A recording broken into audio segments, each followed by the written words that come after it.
So, you're a Cree, a race of noble warriors? Noble warrior heroes. Hey guys, Pablo with B&D and a veteran point of view. We're going to be talking about the new movie that just came out, Captain Marvel. I'll try to give no spoilers. And I also want to discuss a little bit about what is really to be a hero and where I feel Brie Larson is at this point. A lot of stuff has been coming up on the internet. Some of them I feel it's out of context.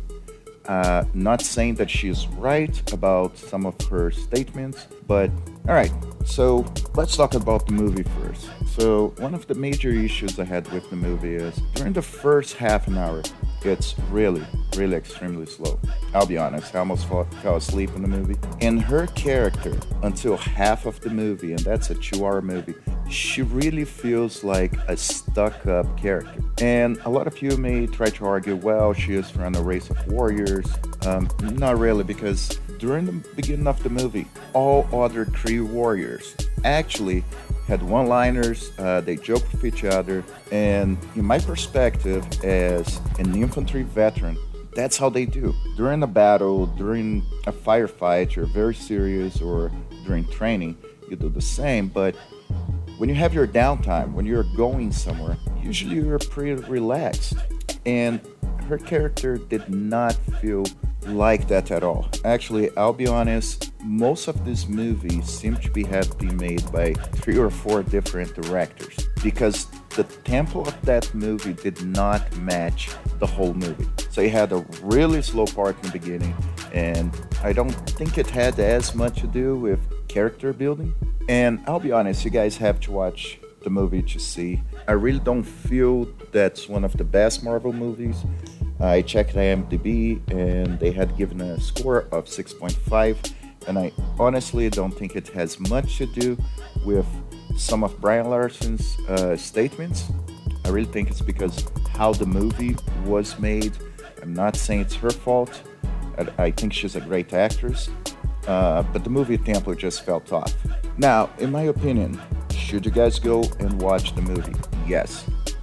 Basically because while I don't think the story behind her character will really influence what you need to know for Endgame, the story of her character may influence a lot about what is coming up for Phase 4 of the Avengers. So go watch the movie. It's pretty entertaining. It's a little bit slow in the beginning, so if you need to use the bathroom, do that before the first half an hour of the movie. I don't feel you're really gonna miss much. That's my whole opinion of the movie. Now, another very important thing is she a good fit for Marvel as a superhero? Well, I would like to share with you guys first something that Stan Lee said about what is a superhero, and then I want to show you guys a couple of videos of the heroes that started on Phase 1 up to Phase 3, and they can pretty much show you what it's really to be a hero. First of all, I really want to thank you for letting me speak. You see, for me, superheroes will always spark the imagination of people around the world, regardless of their background, because I think that people are always looking for something that represents the ideal person or the ideal situation. You know, almost all of us have loved fairy tales when we were young. Just remember stories of giants and witches and wizards and monsters and things that were so colorful and bigger than life. But then you get a little older and you're too old to read fairy tales, but you never outgrow your love of that type of story. And if you think about it, superhero stories today are really like fairy tales for grown-ups. The characters are bigger than life, just like in fairy tales. They have the same type of superpowers. Some can fly, some are extra strong, some can be invisible. It gives the viewer and the reader a chance to relive the excitement he or she had when they were young. They're really reading fairy tales for grown-ups when they read or when they see superhero stories today, and that's why I love them so.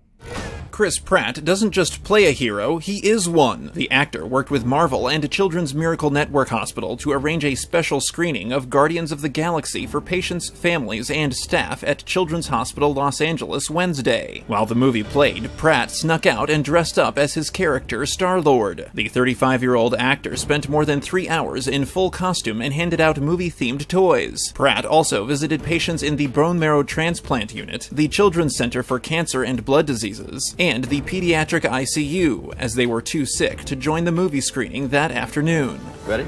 Yep. Great. Each one looks the same. Actually, I think yours might be better than mine. What do you say we both try them on, do a progress report? Okay. Before the gift, one last question. You know who that is? Iron Man. Iron Man, and both of them put on those arms. God, dude, it's even cooler than I thought. Ah, look at that, dude. It's a marriage of robotic technologies. The average... What's your name, Noah? I'm Spider-Man. How you doing?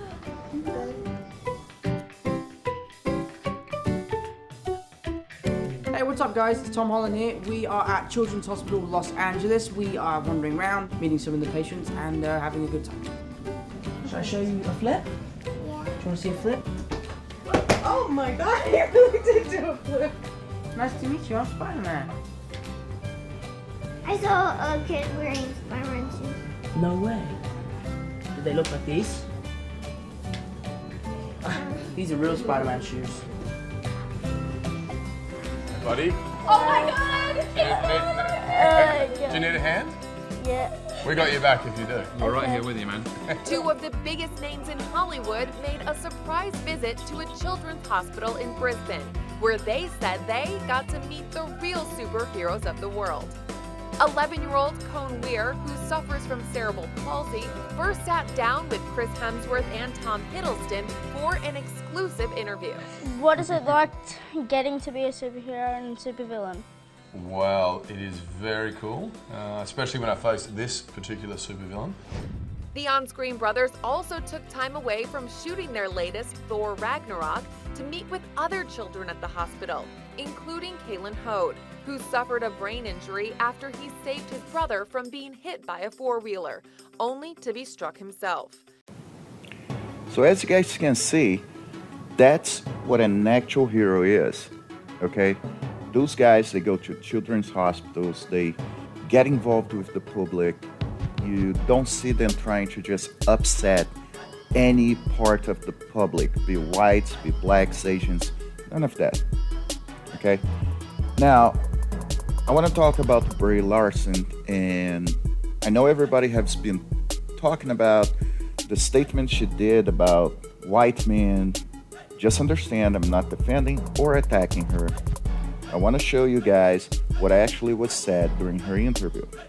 Now, mind you, this interview was done in mid-2018, way before the movie, and actually had nothing to do with Captain Marvel. I understand she made some statements like, oh, she felt like she would just beat up men in the streets and stuff like that, but that's beyond the point, okay? Let's show her actual award when she made her statement about critics being mostly white. So earlier this week, USC Annenberg's Inclusive Initiative released findings that 67% of the top critics reviewing the 100 highest grossing movies in 2017 were white males. Less than a quarter were white women, and less than 10% were unrepresented men. Only 2.5% of those top critics were women of color. So you're probably thinking right now, like, wow, that super doesn't represent the country that I live in, and that's because that's true.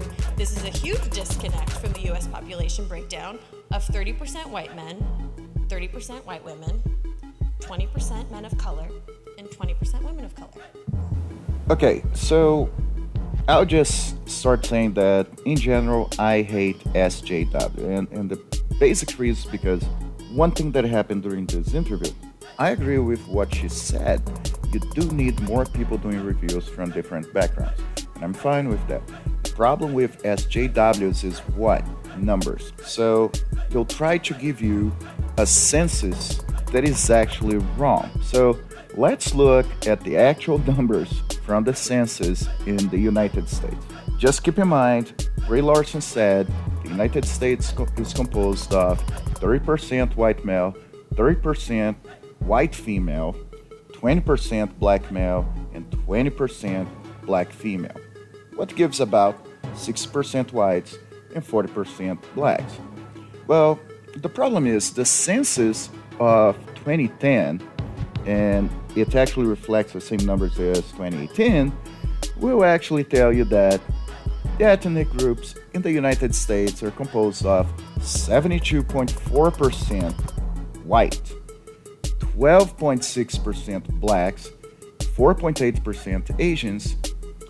Amerindian Alaska Natives are 0.9%, and then you have people with other, etc. So, as you see, the United States is not composed of 40% black people, it's 12.6%. So, do you think you're gonna have more whites reviewing than black people reviewing movies? Yes, that's gonna happen, because if not, it would be unbalanced. Okay, now, sure, if you have more white male reviewers, yes, you should move the numbers a little bit, but you still should, in a sense, have more white people reviewing. Now, the other problem that I had with Brie Larson is that, okay, a lot of people took what she said out of context in the sense that she didn't want a white male to watch her movie.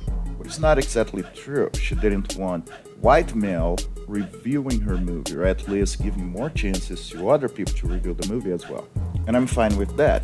The problem is when Brie Larson went to do damage control, instead of her coming up and apologize for whatever she said, not exactly saying that she meant bad, but trying to say, well, I'm sorry, that's not what I actually meant, and put her point across. In her interview, she pretty much said that she could not remember what she said, and that people just understood it wrong. You see, the thing about damage control, a lot of times, not that you say that you're wrong. You go in and you apologize if people understood you wrong. So that comes to the whole point.